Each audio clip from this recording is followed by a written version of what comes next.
Number 3 stance अच्छा इहो हिकिड़ो इमीडिएट काज़ हुयो, माना इन काज़ जेको आहे मुस्लमाननि खे मजबूर कयो त इन्हनि खे का पॉलिटिकल पार्टी हुजे, उहो इहो हुयो त stance of Congress on partition of Bengal in 1905 में हिकिड़ो बंगाल, इहो मां तकड़ में ॿुधायां, हिकिड़ो आहे त टॉपिक पर इहो असां हिन खे न कंदासीं।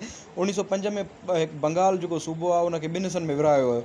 इहो फ़ैसिलो बरतानवी हुकूमत जो हुयो, ऐं बरतानवी हुकूमत जेको आहे त हिकिड़ो बंगाल वॾो सूबो हुयो ऐं उनखे एडमिनिस्ट्रेशन जे लाइ प्रॉब्लम्स थियनि पिया, त उन्हनि खे जेको आहे त सफ़ाई सुथराई जा या उनखे अलावा एडमिनिस्ट्रेशन प्रॉब्लम में सभु प्रॉब्लम जेके आहिनि उहे उन्हनि खे अचनि पिया।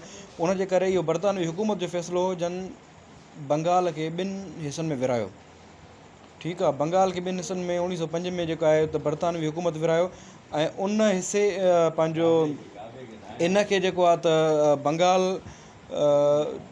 जे इन पार्टीशन ते तमामु घणो कांग्रेस जेको आहे त पंहिंजो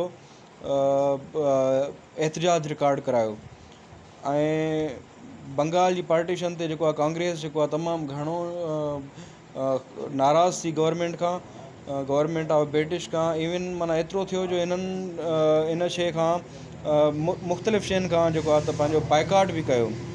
माना कहिड़ियुनि शयुनि खां बाइकाट कयो, जेके जीअं मिसाल टैक्सिस पे करण खां या जेके ब्रिटिश गुड्स हुयूं, जेके शयूं हुयूं उन्हनि जे वापराइण खां हिननि जेको आहे त कांग्रेस बाइकाट कयो।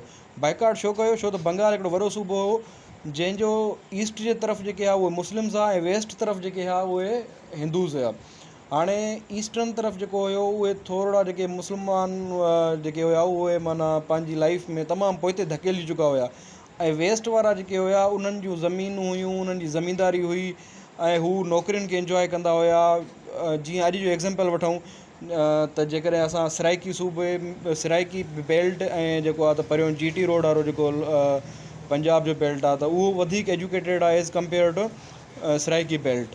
त माना उन जे लाइ उन्हनि खे ज़रूरत पए पई। हाणे जेके बि नौकिरियूं अची वेंदियूं त ओड़ी वक़्तु जेके आहिनि उहे वेस्ट बंगाल वारा उन्हनि खे इंजॉय कंदा, छो त ईस्ट बंगाल वारा एतिरा जेके आहिनि उन्हनि जी तालीम जो रेशो उहो तमामु घटि हुयो। तंहिंजे करे पोइ जॾहिं हाणे पार्टीशन थी त ईअं थिए आहे जो हुननि खे अलॻि हक़ मिलंदा, उन्हनि खे अलॻि हक़ मिलंदा। पोइ इहा ॻाल्हि जेका आहे त हिंदूज़ खां ऐं कांग्रेस खां हज़म न थी, ऐं उन्हनि एहतजाज रिकॉर्ड कराए इहो फ़ैसिलो ब्रिटिश गवर्नमेंट को वापसि करायो, जंहिंजी अनलमेंट थी 1911। अनलमेंट माना उहो सूबो जेको जंहिंजी पार्टीशन थी उहो वरी हिकु कराए छॾियऊं।